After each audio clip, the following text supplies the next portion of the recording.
Oh yeah, she's telling me, so this Yeah. is what it is. No, that makes Huge sense. difference.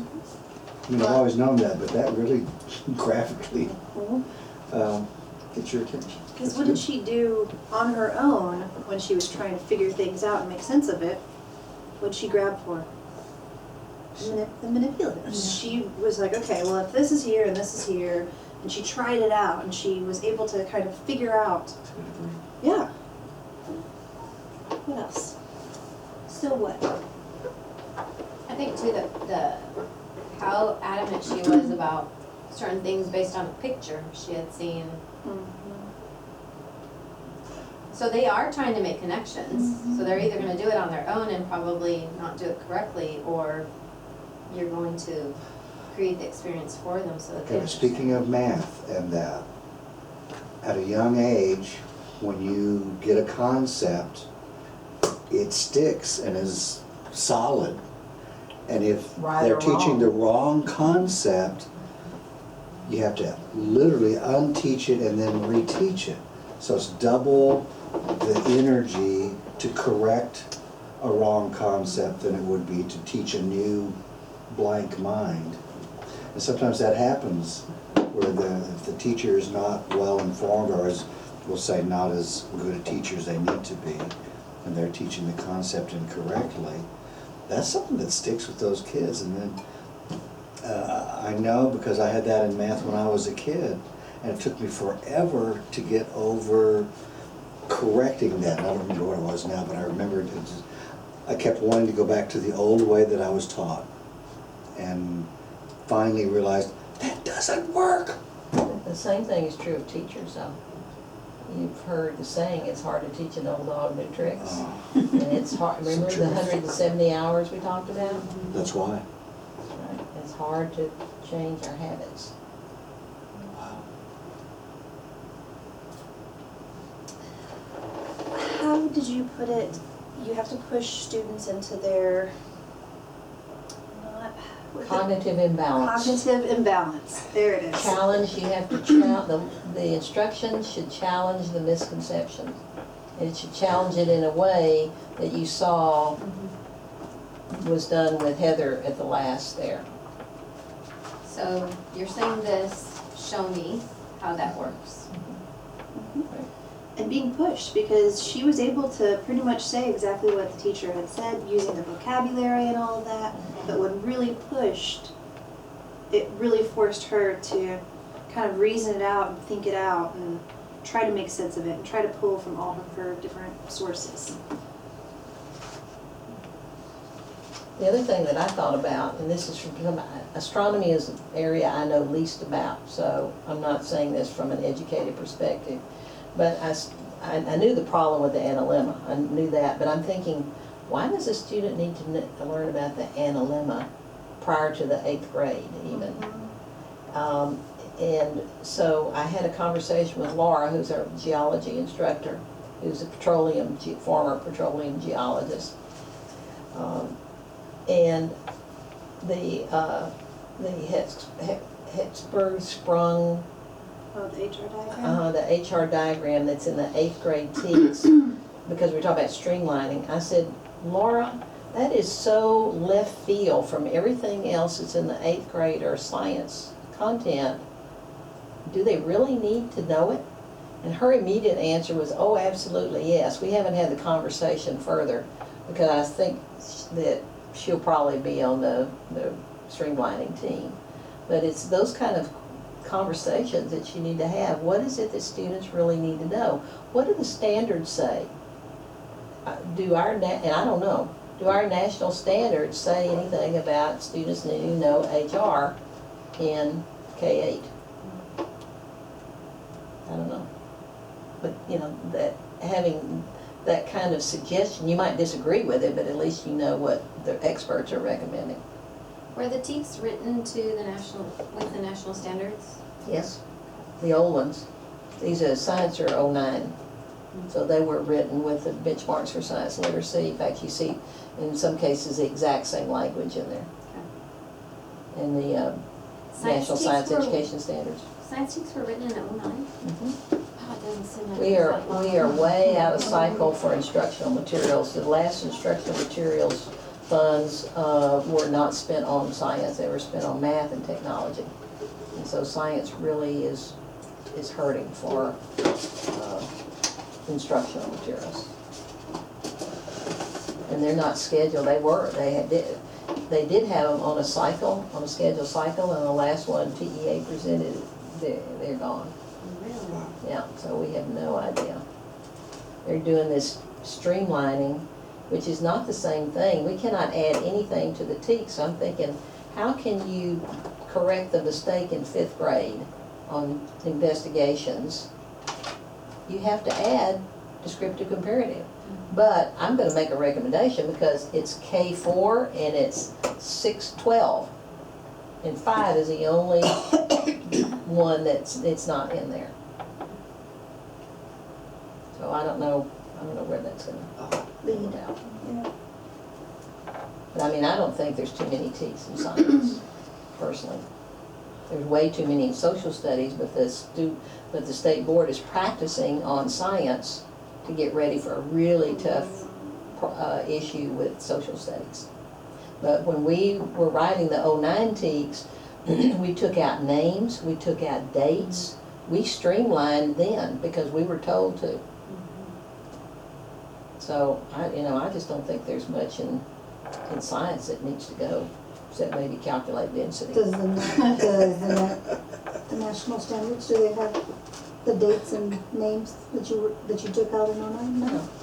Well, But we don't have them. I mean, they're already not there, so Yeah. you can't cut them. Because we had a big discussion about that. Which ones? You got ethnic diversity and all those kind of issues that you're dealing with, and we said, no, we don't need that. So we cut out names and we cut out dates.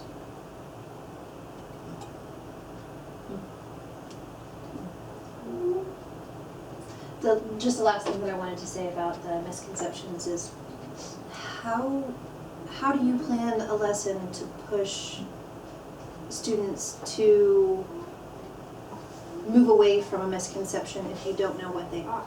How could her teacher have possibly known that she thought the orbit was this curly Q shape? How do we know what these misconceptions are so that we can address them? Well, when you present an objective or a TEAC, you ask, you do the KWL chart, I mean, you ask, what do they know? That's what assessment is for. What do they wanna know? But that's immediate. I mean, you can't plan a lesson based on what I'm learning right now. You have to know the misconceptions way before then. You can detect, I think, misconceptions at that point.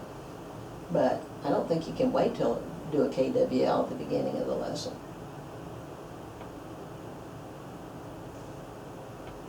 But that's why in the middle of a class, you would say, okay, describe to me what it is that I just shared with you. And from that, you could get at least an idea of where they are in relationship to what it is that ideally you just taught. Yeah, but you don't want a teacher sharing something with them. That's what they learned. Okay, vocabulary. Well, I know, but if we're talking to teachers, it's important how we say things. It is. Yeah, so I think that questioning, learning what students don't understand has to come during the inquiry. So it may be small groups of the teachers listening, or there's structured questions that, can identify that. It can be during a whole group discussion, but it cannot be at the end of a summative assessment. You cannot just discover that then. That's why I think planning the lesson format, you're going to identify it. I'll bring down the Benchmarks for Science Literacy, which is an old book, but the chapter 15, and you can see the research has already identified misconceptions. We know those are misconceptions. Those videos are, 30 years old? I mean, they're old. So, we knew that back today. It's still a misconception today. We knew it then, and, we know it now. And I think we talk about Pinterest and online Googling things. I think that's one of the few things that you can Google that would be beneficial is misconceptions. I mean, I would learn misconceptions during a lesson. And I would have already known a lot of misconceptions, and then something pops up a kid says, I'm thinking, wow, where did they get that from? I never heard that before. But that's why I say assessment during your instruction. And that's why the miniature whiteboards are really great in math, because they're holding it up and instantly you're seeing, okay, half my class didn't get what it is I just shared with them. So we need to reteach. And I think that's very valuable, constant assessment. Absolutely. That's why that questioning is so critical. Do you recommend then before, like, starting a unit of study to do an inquiry lesson always? Well, I think I said earlier, it's not a law, Right. and so I'm gonna say no. There are, in science, I'm just gonna speak with science now. In science, yes, in general, you should begin with an inquiry. I was in Candace's, who's a former student of mine, class. We walked in with Mr. Trevino, and what were they doing? Some kind of mnemonic something before the lab. And so we were discussing it afterwards, and it dawned on me, that's a science trick, because I hadn't recognized it before, but it was a science trick. And Candace and I started talking, and I said, Candace, why did you do that? And we talked it through, and she said, oh, I should have done that after the lab, you're saying. I forgot about that, she said. So, you know, she knows best practices, but somehow it's seeped out in some way. And I don't know, that was an activity off of the web or something, it wasn't from her textbook, but, you know, it's just a constant, I call it a plumb line that I try to explain to students when a bricklayer or in contracting and building things, you have to have it, so to speak, level. And they have a plumb line that's a string with a weight on it, and that keeps it, so to speak, vertical to the, you know, to gravity. And so that's how they have to build, is this way. And if they just try to eyeball it, it's gonna end up, you know, off the plumb line. So they've gotta have the plumb line constantly in front of them. So I tell my students, when you're planning a lesson, you keep that learning objective, that teak in front of you every second. I can take a rabbit trail. And I've been doing this for decades. So if I need it, I know you need it. So when we're discussing the lessons, I have them put the teaks on the board. And as we're constantly talking about an activity or, you know, questions or whatever, I take them right back to your teaks. Will that enable students to understand that concept? It's a way of thinking, it's a way of planning that you just, if you don't constantly come back to that, and I think, to me, that's what principals have to do. They have to bring them back to best practices, constantly being, you know, reviewing that.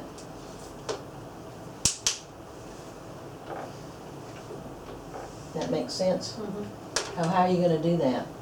It's easy for me to say, because I'm saying it from a theoretical perspective. So take it to reality. So how can a principal do that? Well, I think that lesson plan format that you have is a good start too, because it ties everything into how does what I need to do relate to this to relate.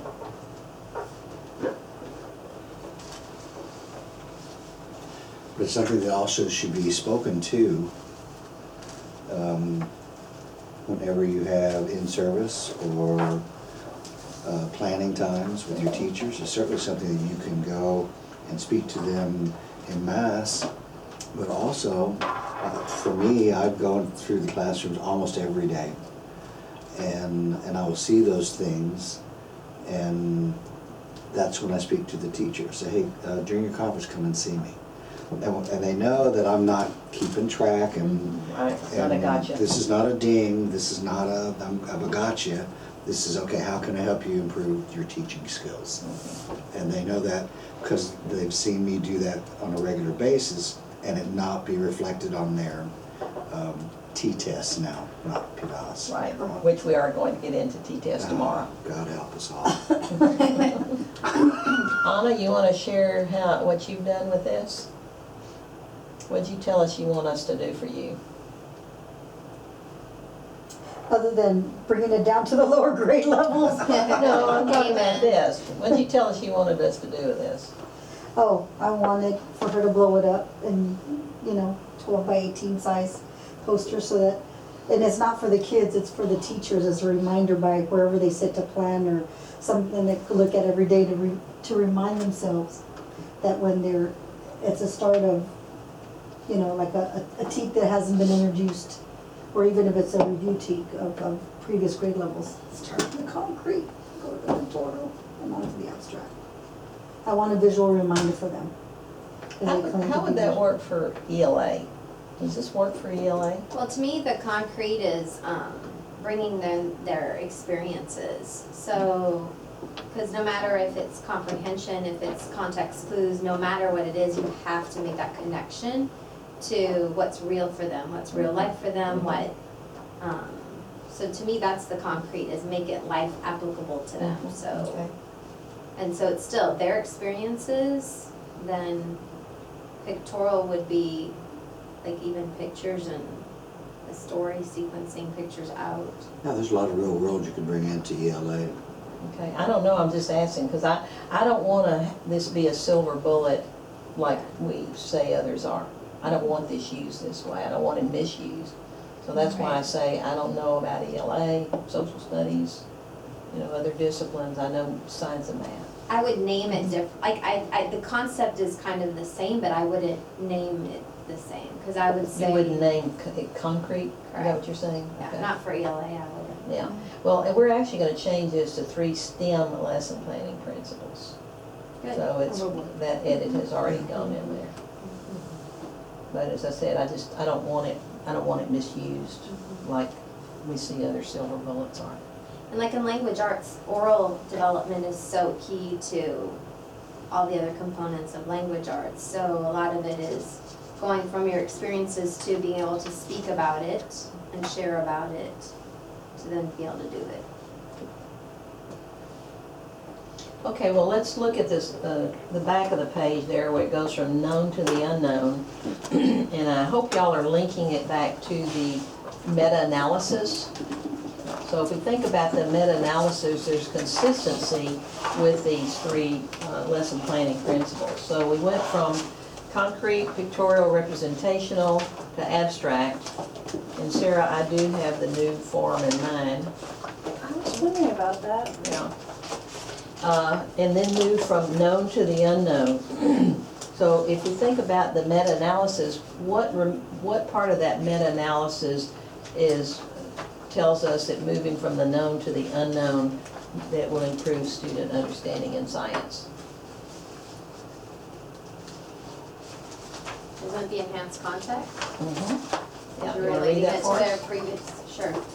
So you're relating learning to their previous experiences, knowledge, or interests, like a KWL chart, using problem-based learning, taking field trips, using the school year for lessons, encouraging reflection, concrete models or analogies, real-world phenomena like hurricanes, global warming, sea level. And that's the known. That's the known. Sarah and I had a big conversation about it, and it took a while for her to change her mind. Sarah, do you want to convey that conversation? Sure. At the end of the year, I was a 4th grade teacher for 7 years before I came back to do my grad work. And at the end of the year, after STAR was done, and when everybody was packing up, I would pull out this giant rainforest unit, and we would do some cutesy-wootsy things, and we'd decorate the whole room. But the kids were getting a lot of learning in too. They did research projects, made posters and brochures, did a skit. It was great. I loved it. I didn't see anything wrong with it. There wasn't anything wrong with it. That was not the problem. It was good. It did a lot of good science learning with kids. Sounds like language were rich too. And it was when we were on our field trip to the Wildflower Center, and we were, what exactly sparked it? I think I found I don't remember, but I remember going up to Dr. West and being, so excited and telling her, all about my rainforest project. And just very bluntly, she's like, well, because I knew her at this point, she was like, well, why would you start at the rainforest? Look around. What what do they know? You know, what's around them? What's familiar to them? Well, their schoolyard. And so I took the rainforest idea.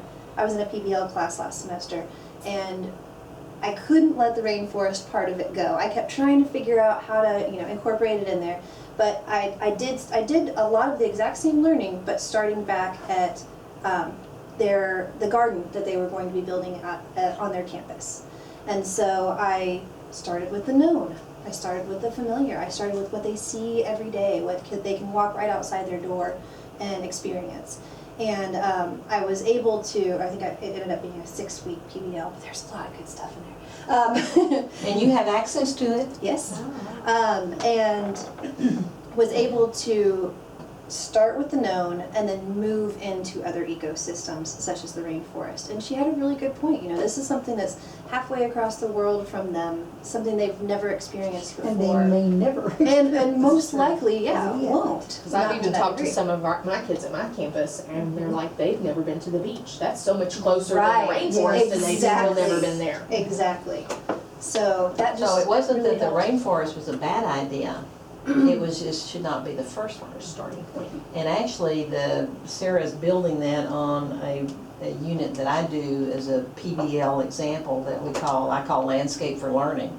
And it actually is a full 12 months PBL, if you would, and can be redone every year choosing a different site. I've actually tried to get Jennifer to do this for years, but we haven't been able to find a good site. She loves her garden and other things, which are great too. But it's based on this idea that I call Landscape for Learning, to try to model for our students what a PBL looks like, what rubrics look like, you know, how it incorporates many of the TEKs that students need to learn, and is long-term like it should be. And there's a culmination and a synthesis and an application, because what they end up doing is they identify the abiotic and biotic components of a small plot, maybe 12 by 12. And it needs to be somewhere where they've got morning sun or afternoon sun to be able to do this, because they're plotting the sunlight every month, and they can actually end up seeing the seasons and all kinds of things with it. And then at the end, they're going to make amendments, organic amendments, everything's organic. And then in the fall, they're going to work with an architect for a design. And then in the fall, the next class plants that site, because they've already identified what kind of plants will grow there given the abiotic characteristics of it. And at the same time, that class chooses another site to do their PBL on for that year. And so it cycles, so you end up with your school gradually being landscaped with native plants, which brings in, you know, critters and stuff that they can, you know, more birds coming to the bird feeder, et cetera, with it. So I'll be presenting that at CAST in November. So come check it out. Because I took the or the Landscape for Learning idea and incorporated pretty much every bit of it, and then just added on to. Made it better because she was in a course on PBLs.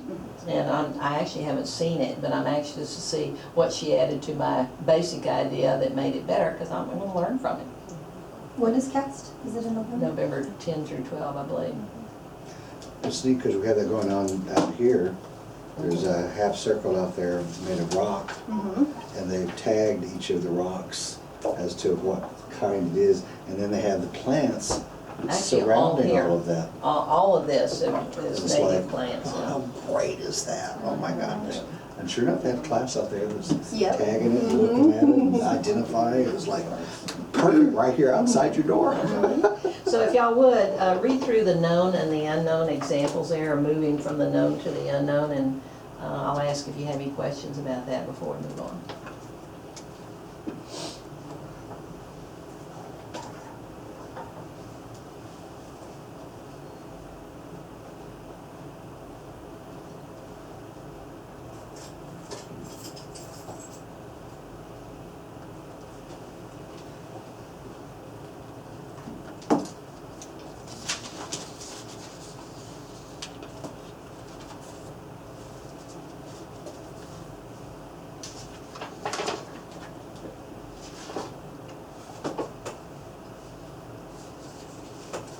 questions, comments? It's interesting because watching that whole seasons and why is it hotter, like it made, like I couldn't believe they didn't get it, but I grew up in South America, so, and we would travel between South America and the U.S. So I always knew in Peru it was summer, up here it was winter. So it made, when I learned it in school, it made total sense to me because I understood how. You went from Yeah, home. so that was such a known thing to me that learning it was no big deal. Yeah, so it makes sense. And it does when you think about it. I mean, this is not rocket science. And in many cases, it's just, I don't know why we do it as teachers. I don't know if we try to make it more exciting by introducing a platypus instead of a dog or a cat. A manatee, But it wow, happens. you know, right, yeah. Yeah, and it's not that you don't get to the platypus, you just don't start with the platypus. But such a good example of that would be Australia, and the fact that it has opposite weather seasons than we have. Why would it have opposite weather if it's on the same planet going around the sun at the same distance? I mean, just that alone would make you think, wait a minute, why, if they're the same, would one be winter and one would be summer? And then that would bring into account, I think you could do that even within the United States. I mean, we're so large from the north to south. I think you could do that within the United States. why the north of, is cold and the... Or, you know, more sunlight. I mean, that's probably an easier way to do it than the cold. Even Christmas, why do we associate Christmas with snow? And when here in Texas it doesn't snow, that's something known to the kids. Okay, well, you're right, it doesn't snow, but we do know that the North Pole it snows because that's where Santa lives or whatever. That would be something at least known to them that Yeah. you could start relating. Yeah. And it's these kind of conversations that teachers have to make sense of it. Right. So that they bring in, using the best practices, and they end up with the students learning this concept that they need to learn. We've been doing a lot of talking about how important it is to take the time to get to know your kids. And a lot of it's been because of behavior, the things Sure. that I've gone through for behavior. But I mean, it just proves it even with academic. You know, the more you know your kids, the more you know, well, they're living out on a ranch and they have goats. I can apply things to that. Or Right. so I think it's really important. It's just another way to emphasize with teachers how important it is to take the time to get to know your kids. Even in high school, I used to have an information form, and that was pretty extensive. So I asked what movies they like to see, what TV, games, what they like to do in their spare time, just all kinds of information. And I used it to build relationships, but I also used it to build their science fair projects. What are you interested in? You know, what is it that you like? And I remember one girl in particular, these were 9th grade, and she was a musician. She played in the all-city orchestra. And she finally, at the end of the conversation, it took a long time, I had 60 of them I had to interview with. She said, well, I've always wondered why my violin would do this in the cold or humidity or something like that, but it didn't in this. I said, that's a great science fair project. That's a question you're interested in. It's a lot of work, so it's got to be something that you like. But it came from getting to know them, and I think that's going to play out even at the elementary level, where relationships are just, I don't need to tell you, I mean, they're critical. Yeah, you've got to build that family in there, and that trust for them to be able to, for you to guide them in their learning. Okay, and then the last one concept per lesson probably sounds a little strange to you. Known to the unknown makes more sense. But one concept per lesson, actually, when I go into classrooms and I see children not understanding, I'm immediately going back and I'm doing the checklist of best practices. What is not going on here that prevents kids from understanding this? And this is one of them. When I see too many concepts are tried to be taught at one time. It doesn't mean that you can't teach more than one concept at a time. In some cases, and I'll give you an example. In 6th grade, when they're learning about chemical changes, you look at what kind of labs you can do that will help them understand it.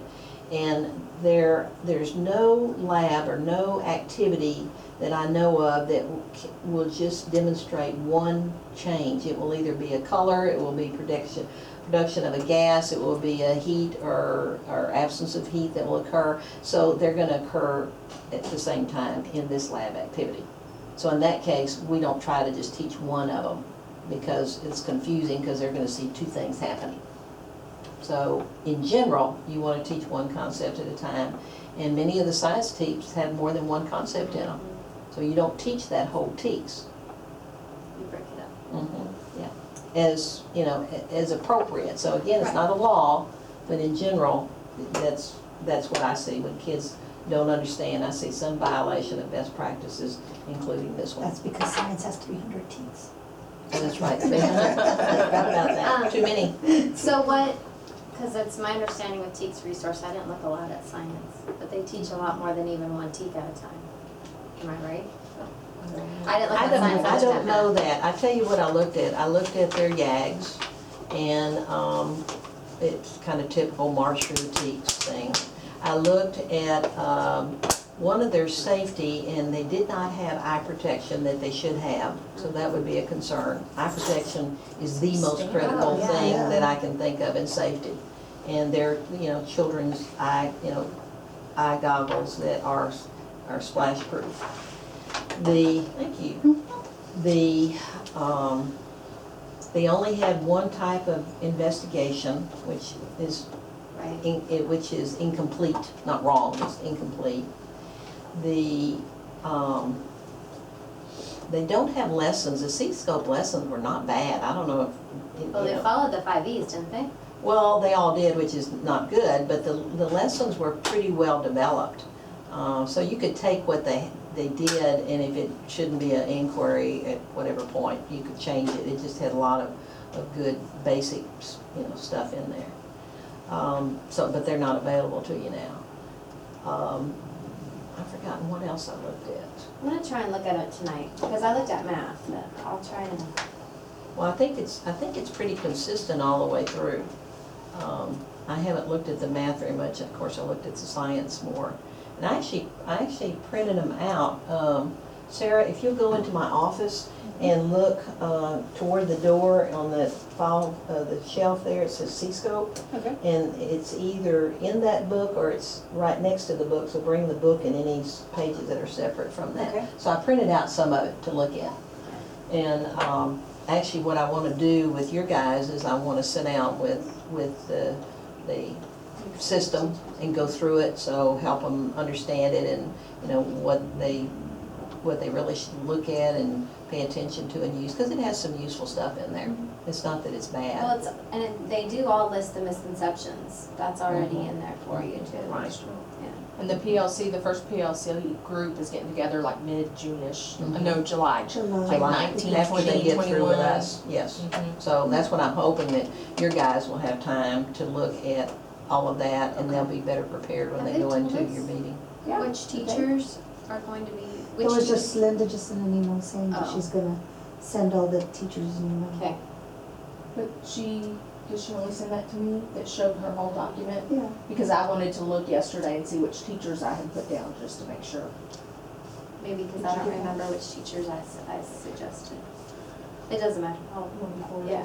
they're color. Well, and I guess what we need from y'all is, what do you need us to, how can we help?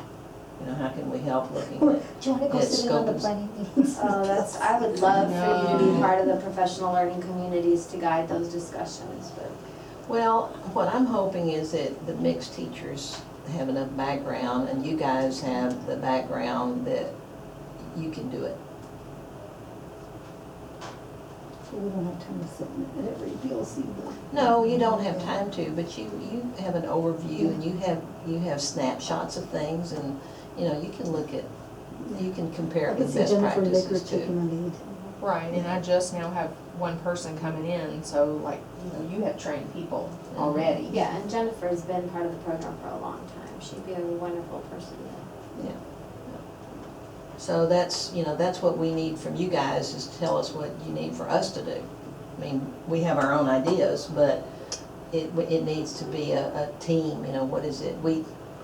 we see things in the classrooms that we will guide our thinking, but you see it from different perspectives. I think this whole looking at the teaks and then telling them this is one that we need to break up into these type of concepts, or like these specific concepts one at a time would help our teachers. Okay, well, we go through this. This With is, Okay. all the time. Whenever we have the, thank you, whenever we have, instruction, we do the debriefing. I wasn't there for yours, because I had to leave, right? I left early. Yes. Yeah. And so I usually lead the debriefing, because I'm at the back of the room, just like I am in my class. And I have a copy of the PowerPoint, I have a copy of all the handouts, and I'm back there making notes on it. This should be done here, it should be moved there, I mean, there's all kind of notes on it. And so I get up and lead the debriefing and ask them, what did you see of best practices? What didn't you see of best practices? What mistakes did you see us make? Browning's really good at that, and she'll usually stop in the middle and she'll say, now what was wrong with that question? And they'll say, well, you asked a question that's a yes or no, and you didn't follow up on it, or you ended a sentence with what, or ended a question with what, etc. And so we do a lot of debriefing that goes back to best practices, because I'm not sure that teachers recognize it as a best practice or not while they're learning it. I think they have to go back and view it from a teacher perspective rather than from a student perspective. So I don't know if that's really true or not, that's just what I think. And what did you mean they end a question with what? Can you give me an example of what you were talking about there? So, They ask a question. they ask a question, What they is end the very it last- with what? Help me out here. So that poster over there is what? Oh, okay. But that is also sloppy language, in that it's imprecise. It's using nouns. In fact, Faith did it a while ago, and I had to ask her what she meant. I don't remember what your statement was, but it's using pronouns instead of nouns. So it's a lot of sloppy language that we catch ourselves using. And Browning and I do it a lot. We will say, now what did you mean by that? Or what did you mean by it? So we will catch each other in front of our teachers, you know, trying to model that for them. Yeah. So let's get back then to the one concept per lesson. I did give I think an example there, a math example, or actually Browning did this. While percents are ratios should be taught before introducing percents. So that's new. I would not have known that had Browning not cued me to it.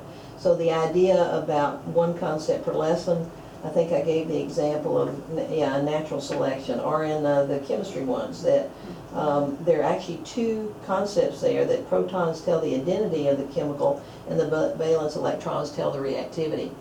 All of that is in one teach, but you should not be teaching all of that in one lesson.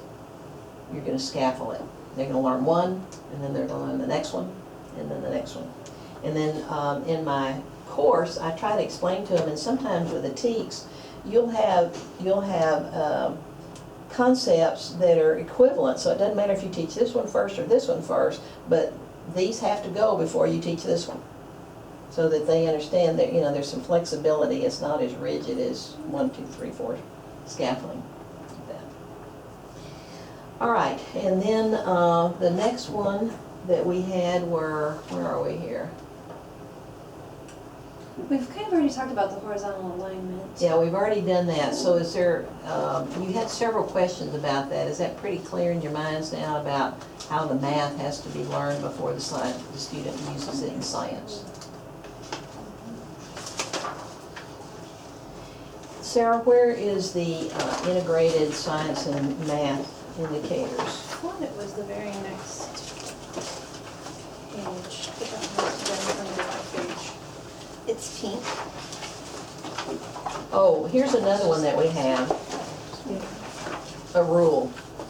If you know the answer, you can only ask questions, so the math teachers can answer the math questions. That was hard that day when I was there. Yeah. Oh, Yeah. my goodness. And this, you know, the way we discovered that was in a classroom. We were in an 8th grade one. Oh, yeah, it's right behind there. Right past the Yeah. lesson plans. And we were in the So towards the beginning. 8th grade classroom. They had a big marker board in front of them, and there were 2 girls and a boy at the marker board at the table. And the girls were not paying any attention. The boy was sitting there quietly. No, Wouldn't it? It should look like this. yeah, it is. Okay. And so Browning's watching this. When I go into a math classroom, I'm asking what manipulative should be used with this, but we have a chart that tells us that now. And in fact, I asked Browning, I'll chase a rabbit here, I said, we need to make a chart for that, because I don't know that. If I'm going into a math classroom, I don't know what manipulative should be used. We should make a chart. She said they already have one. And so Region 4 did that years ago. It's pretty old, which is still good, but I think the grade levels need to be checked with Is that. it in here? Are we gonna talk about it tomorrow? Yes, we will Okay, good. tomorrow, yeah. And so, the idea of these indicators is, what do we mean when we say that science and math should be integrated? It's pretty simple, it's not that hard. So in math, it would mean that the math teachers are using science content or science examples, like a current event, like El Nino, etc. It could be something that they have, if you jump down to the 5th bullet there, referencing relevant science experiences. So it might be as casual as saying, okay, remember last week when you were measuring the temperatures of the day at every hour? Okay, so today we're going to do something that's similar to that, or we're going to take that data and we're going to graph it, or we're going to take the science data and do the analysis with it.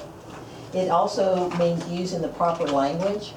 I don't see that science language being as much of an issue as using the proper math language.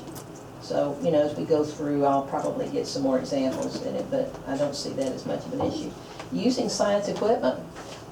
There is a math teacher that works with us, Lori Schlitting, who's a phenomenal math teacher, and I came into her class one day. She used to be at the Nimitz STEM Academy. She's teaching geometry now at Lee High School. And she told the kids that she had gone and gotten some Kool-Aid, and she says, you know, I'm a teacher, so I don't make much money, so would it be okay with you if I just give you 50% amount? And they said, oh, yes. They just fell right into it. So she had all of these different sized glassware, scientific glassware. And actually the lesson request came from the science teacher who said the kids don't know the names of these glassware. Well, I don't think that's necessarily a really important issue, but nevertheless, the math teacher was trying to help the science teacher out with this. So she had these little bitty 50 milliliter beakers, and then she had the 300 and the 1,000 milliliter sizes. So she starts pouring 50%. And they said, well, wait a minute, that's not fair. And she said, yes, but you said 50% would be okay. I mean, it was such a learning experience just trying to teach them the scientific vocabulary names for glassware. But it was perfect for a math lesson. So that's why we give math teachers science equipment and science teachers math equipment. And this teacher actually wanted a full set of glassware, scientific glassware. I said, well, remember we can't buy student materials, we can only buy you to use with, so we did that. The identifying any confusing language, that goes back to that mixed dictionary about like the difference between distance in math and distance in science. That and the only way that's going to become a reality is with the conversation between the math and the science teachers. That collaboration, it's everywhere. And then, of course, math using science as an application or make it more interesting, which is what we heard earlier. And then for science teachers, it's actually, math teachers can do more integration with science than science teachers can, because we're already going to use the math. We're going to measure, we're going to calculate, etc. So we're going to use math typically. But they were also suggesting to use the math manipulatives such as we call it a 1 cc, a liter cube is what we call it. And they call it 1,000 cube with the base 10 blocks for that energy pyramid that we showed you earlier. Lori also uses pattern blocks with chemistry formulas. She's got a really neat lesson that she does with that. Using math in the same way that it's taught in math classes and not undermine the math instruction, particularly by tricks or shortcuts or mnemonics. We see science teachers, that's why we don't want science teachers teaching math. We don't know how. We use tricks. We use mnemonics. And then using the proper math language, vocabulary, we already mentioned that, and identifying the confusing language. So we give, I think most of you know, these math manipulatives we give to every science teacher and we give to every math teacher. If the principal needs it, we also give the principal Thank a you so set. very much. Oh, this is so good. And, well, Faith, you want to tell them what you tried to do with it? Yes, because my son has a very hard time. He has dyslexia, but I think there's more to all that's going on than that. So he's, for math, he can understand so many concepts if he can apply it to his life. So anything that makes sense to him with what he's experienced, he gets. Paper, pencil, he can't. So I wanted to see what he would do with pattern blocks and how he would play with them or what he would do. So I begged for a bucket of them and I was like. And actually, she didn't have to beg, she just had to ask for it. And I she mean, it's said- perfectly legal for me to supply these materials. Yeah. So, but it's hard, it's been hard for him, because when I say let's use them, because he has to think about it more, he just wants the quick trick to be done with whatever's gonna get him the answer. So, but, yeah. Well, thank you. let me give you a ray of hope here. Dr. Browning, who has a master's degree in math, PhD in math ed, said that she had to go to 3 trainings to learn how to use Algebra or Cuisinart or something. Yeah. 3 trainings meant 3 weeks of training. We're talking 90 hours to be able to teach with it effectively. I almost lost my mind at the end of school, you know, while teachers are cleaning up their rooms and packing, and we have a lot transitioning. And I walked by our breakfast trash can in the hall, and there were buckets of pattern blocks thrown away in there, and the kids saw me, I'm like all digging in the trash can. Like, what are y'all doing? And you had stopped by and asked for an inventory of kind of math manipulatives. I'm finding they don't have a record of what we have. And so then I was like sending out emails, do not throw this stuff away, put it all in the lounge, I'll take care of it, you know, that kind of stuff, if they didn't want it. But I couldn't believe they threw it away. Well, they see no value in it. Yeah, they That's think that's understandable. a toy. Uh-huh. Like, they think that's playtime on an indoor recess. And it should be a toy. It Yes. should be, kids should be able to play with these things. Experiment. But you could even use this in reading, you know, you've got the, you know, where you can color code, like this is a noun, this is a verb, you know? Mm-hmm. Really? Yes. I didn't know that. Pattern blocks are diagrams. amazing. You can do so much with them. Yeah. So, you know, the concrete is just critical, and that's why, as I said, we give whatever we use. They have to come to the training to get the stuff. So when does that happen? So like the last one I went to, y'all used both of those.